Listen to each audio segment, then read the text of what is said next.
Often I get a question how to build spoken English, how to get better in terms of spoken English.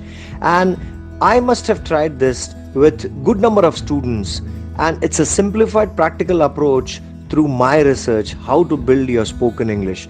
Let's deep dive and understand as to how we can get confident of speaking English. If you all are ready, here I go. According to me, to master English language, you need to, any language for that matter, if you are trying to see yourself how you have mastered your own vernacular, you would definitely get scientific, rather get logical of how you have mastered your own vernacular language. You think in your own language, search for the vocabulary, and take that vocabulary into account and immediately get reminded of those words and phrase a sentence and immediately do it. And since you have been doing it for quite some time, you have mastered it as second nature. So when it comes to English language, the rule is simple. To master English language, you just need to think in that language first. And what is that language? English. So search for words and build vocabulary. Now, when you have built vocabulary, new words, lot of new words in your kitty, and you're trying to recollect what you'll do with those words, you will definitely take the help of those words and frame sentences.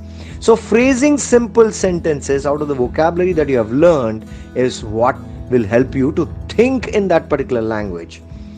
And when you have done this, what you need to do is start conversing. Small talks, talking to strangers, building your tempo is what I mean when I say start conversing, and do it naturally. When the child starts speaking a language, it always starts with ta, ba, ka, cha, pa, right? All those letters, not even words. When it comes to learning from letters to word, you graduate.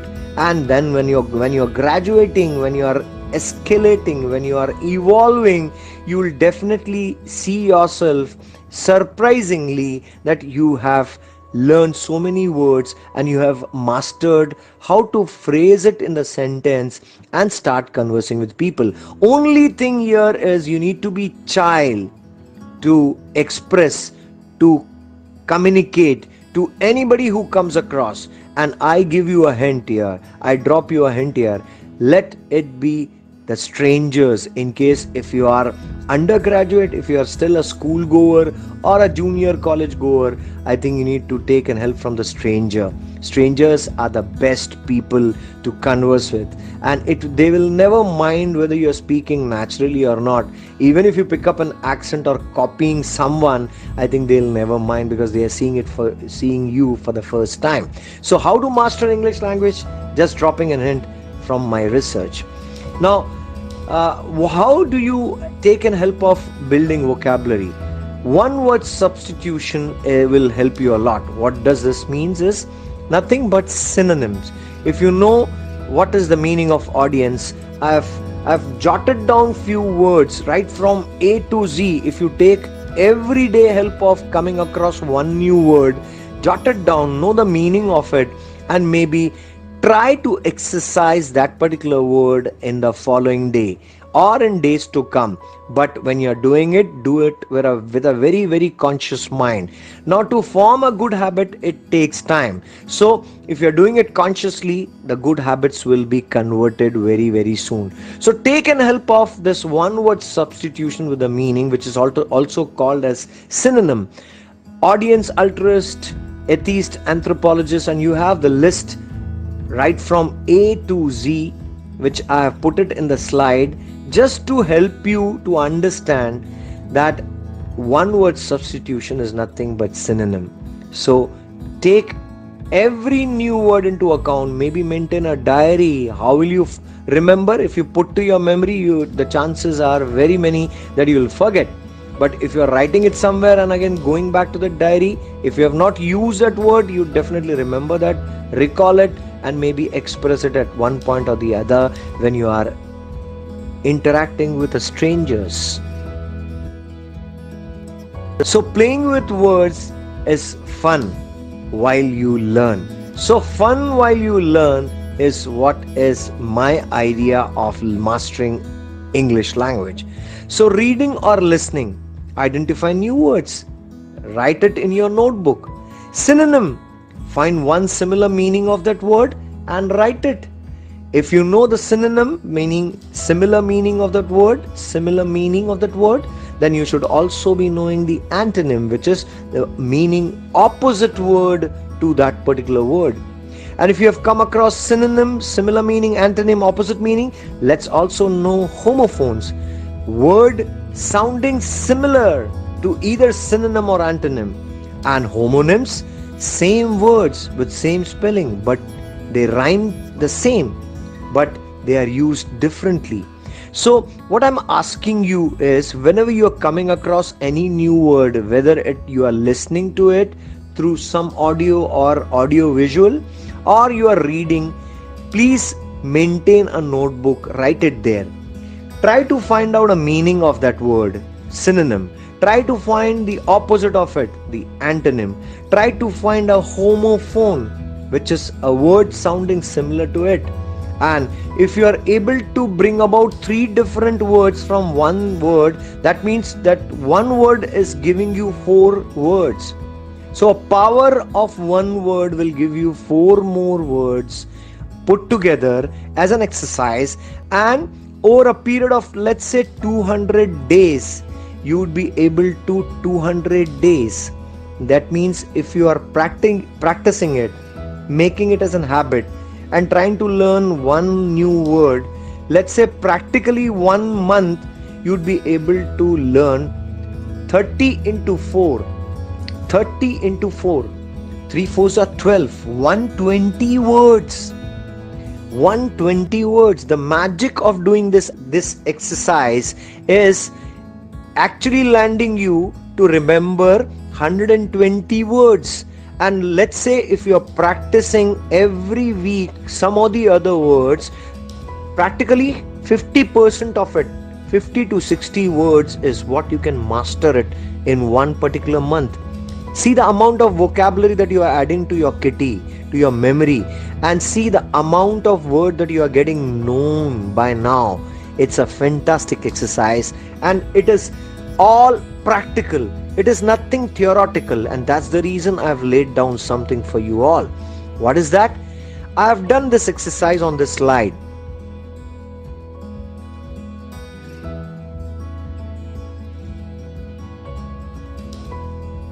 Get scientific. I have done this exercise on this slide. What I have done is I have put a word: achieve, idle, afraid, ancient, arrive, arrogant. Likewise, from A to C to A to B to C and D and so on so forth, you can go to Z till the exercise does not meet Z. You need to keep practicing. And what I have done is I have found a word: achieve. I have achieve means something that you have achieved, and the opposite of achieve is when you have not achieved, maybe failed. And what is the similar meaning to fail is detained or unsuccessful. A simple meaning is unsuccessful. And what is that which matches the antonym, one word called as fail, is maybe frail or fell, right? It is called as homophone, a word which is similar sounding to one of the word that you have picked up from the word itself or the antonym or the synonym. So that's how you are able to collect 4 words out of one word. So achieve, fail, unsuccessful and frail is something that I've picked up from doing one word achieve, and maybe build 4 different words. Likewise, if you go and build up your vocabulary every day, every single day, I'm sure that you'd march to so many, you'll come across so many new words and you'll build your vocabulary like it. Not only this, you are exercising your mind to think of a similar word, meaning of it, opposite meaning, homophones, and this is a practical exercise which will get into a fun game where your learning becomes very, very stronger, very pragmatic. And this is what I have to tell you. Now, this is an exercise which I have done with so many students of mine. I must have taught not less than 15,000 students for past 1 year, and I've done it online. And this is what the approach I've taken, and I've asked them to do it. And what they have done is a remarkable thing. Now, let me also give you, after homophones, what is homonym.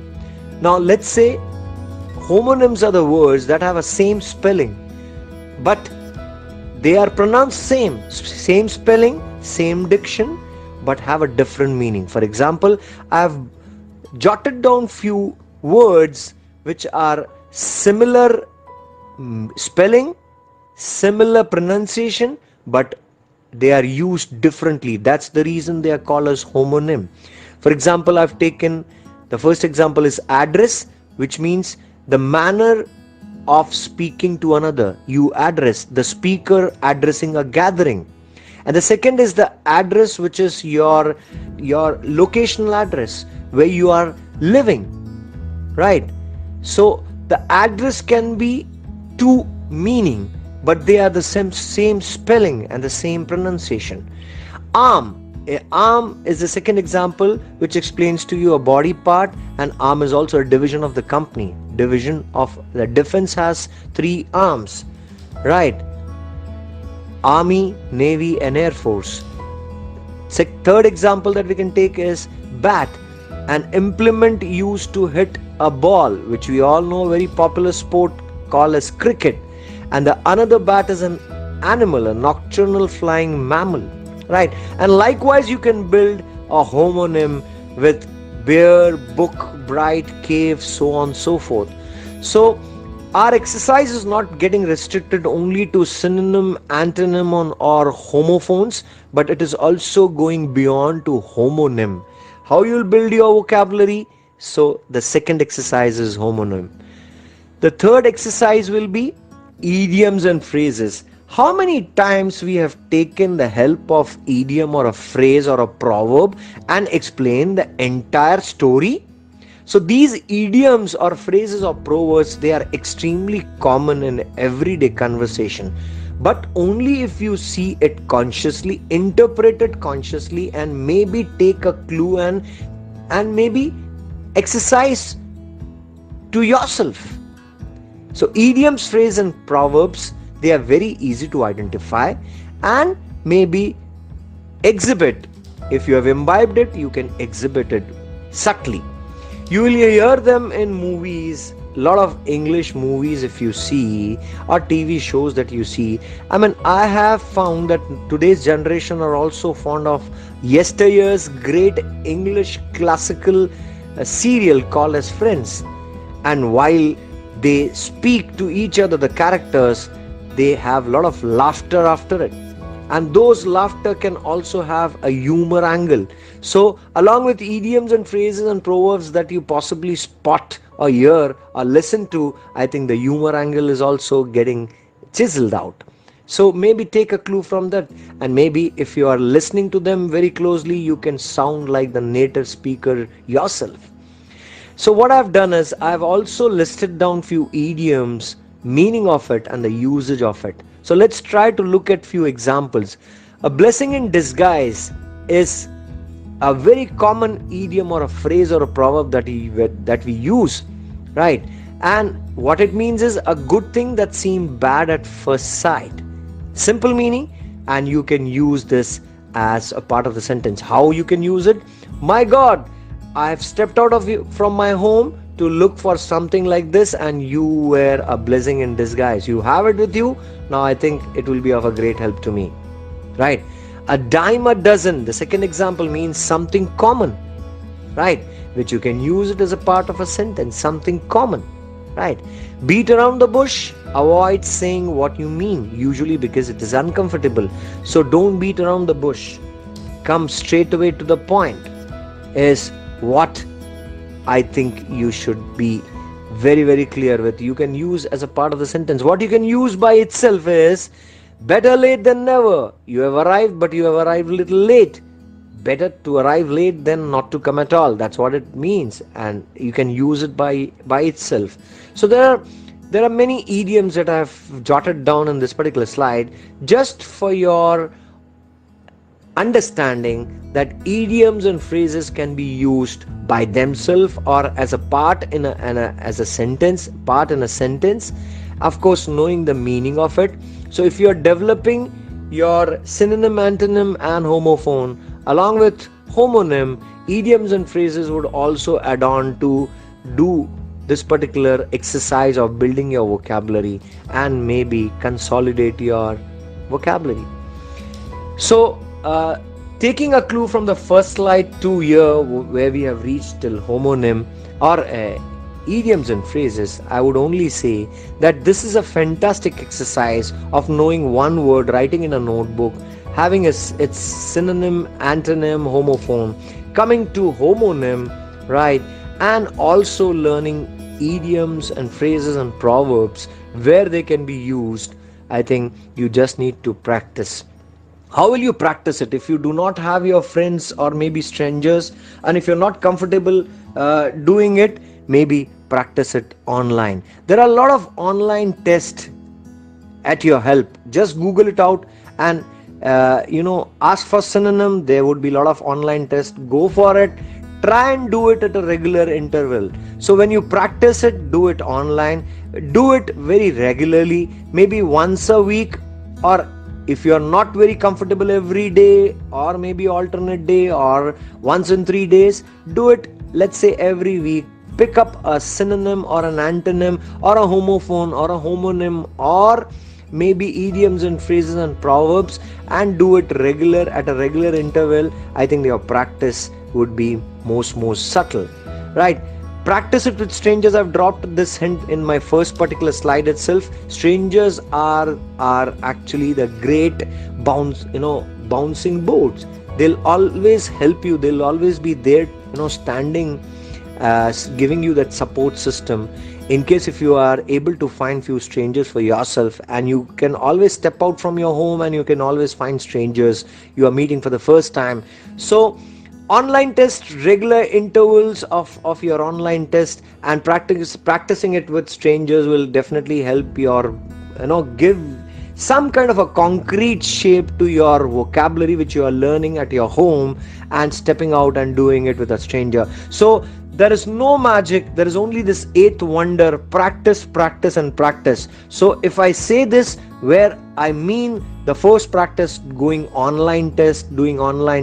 The second practice, do it regular interval. Take this test and practice the third time when you step out from your home with the strangers. I'm sure you'd be able to do it and master any language for that matter. Spoken English or English is just a language. It is never a science of a brilliance. So I would only say, happy building vocabulary. Mind you, if you have a good vocabulary back of your memory, you would be able to shape and phrase and frame and construct good sentences.